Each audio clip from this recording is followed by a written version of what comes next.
दफा।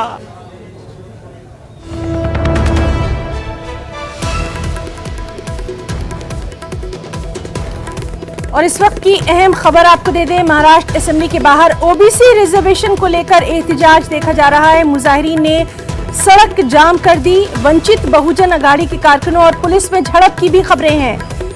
आपको बताएं कि खबर यह भी है कि पुलिस ने तकरीबन 100 से ज्यादा कारकुनों को हिरासत में ले लिया है। भारी तादाद में पुलिस असेंबली के गेट के बाहर तैनात कर दी गई है। पुलिस ने प्रकाश अंबेडकर को हिरासत में लिया है। तो महाराष्ट्र से ये अहम खबर, महाराष्ट्र असेंबली के बाहर ओबीसी रिजर्वेशन को लेकर एहतजाज देखा जा रहा है। मुजाहिरीन ने सड़क जाम की। वंचित बहुजन अघाड़ी के कारकुनों और पुलिस के बीच झड़प भी देखने में आई। और इस बीच खबर है कि पुलिस ने तकरीबन 100 से ज्यादा कारकुनों को हिरासत में लिया है। असेंबली के गेट के बाहर बड़ी तादाद में पुलिस को तैनात कर दिया गया है। यहां तक कि पुलिस ने प्रकाश अंबेडकर को हिरासत में भी ले लिया है।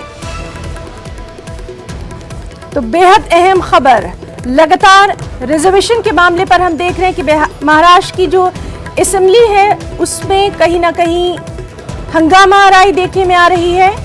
तो महाराष्ट्र असेंबली के बाहर ओबीसी रिजर्वेशन को लेकर एहतजाज, वंचित बहुजन अघाड़ी के कारकुनों और पुलिस में झड़प।